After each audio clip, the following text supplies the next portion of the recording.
আগামীকাল দুপুরেই ভোটার তালিকা প্রকাশ। তালিকায় 7 কোটি 8 লক্ষের বেশি নাম থাকবে বলে খবর। তালিকা নিয়ে আশা আশঙ্কার শনিবার, কারণ তালিকায় থাকলেও বাদ যেতে পারে নাম। 28-এর তালিকা অনলাইন ও অফলাইনে দেখা যাবে। কমিশন ও সিইও দফতরের ওয়েবসাইটে ভোটার তালিকা, জেলা নির্বাচনী আধিকারিকদের ওয়েবসাইটেও তালিকা প্রকাশ হবে। বিএলওদের কাছেও ভোটার তালিকার হার্ড কপি থাকবে। তালিকা টাঙানো হবে স্থানীয় প্রশাসন সহ ডিএম ও এসপি অফিসে। স্বীকৃত রাজনৈতিক দলগুলিকেও তালিকা কমিশনের। তালিকা প্রকাশ হয়ে যাবে এবং এই তালিকায় 7 কোটি 8 লক্ষের বেশি নাম থাকবে বলে এখনো পর্যন্ত খবর পাওয়া যাচ্ছে।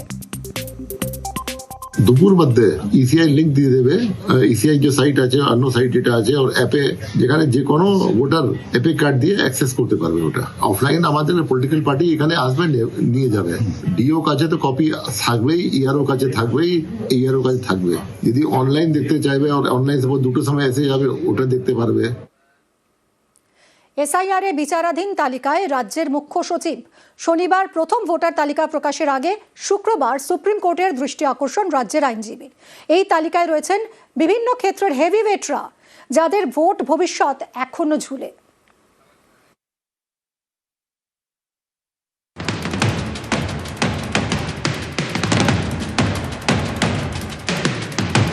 শনিবার প্রথম তালিকা। এসআইআর এর পরে পশ্চিমবঙ্গে প্রথম ভোটার তালিকা প্রকাশ। এসআইআর শুনানিতে ডাক পাওয়াদের কথা বিচার করছেন বিচারকরা। এরকম 60,06,000-এর নামও থাকবে প্রথম তালিকায়। এই অ্যাডজুডিকেশন তালিকায় রয়েছেন বিশিষ্টরাও। শুক্রবার সুপ্রিম কোর্টের দৃষ্টি আকর্ষণ করেন রাজ্যের আইনজীবী কপিল সিব্বল।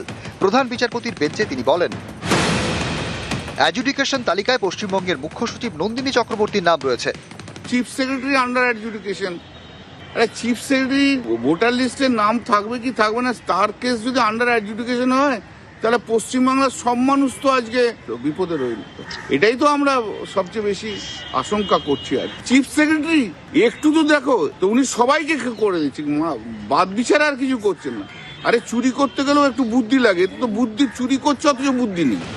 এসআইআর শুনানিতে যাদের ডাকা হয়েছিল তাদের মধ্যে অনেকেই বিশিষ্টজন, যেমন নোবেলজয়ী অর্থনীতিবিদ অমর্ত্য সেন, সাহিত্যিক জয় গোস্বামী, ক্রিকেটার মোহাম্মদ শামি, ঝুলন গোস্বামী, লক্ষ্মীরতন শুক্লা, ফুটবলার মেহতাব হোসেন, রহিম নবী, মোহনবাগানের প্রাক্তন সভাপতি টুটু বসু, মোহনবাগানের বর্তমান সচিব সৃঞ্জয় বসু, অভিনেতা দেব, মিমি চক্রবর্তী, লাবণী সরকার, কৌশিক বন্দ্যোপাধ্যায়।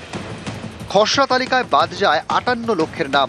এই 58 লক্ষের নাম বাদ রেখেই প্রথম তালিকা প্রকাশ করা হবে। রাজ্যের মুখ্য নির্বাচনী আধিকারিক জানিয়েছেন, শনিবার ভোটার তালিকায় প্রায় 7 কোটি 8 লক্ষের নাম থাকবে।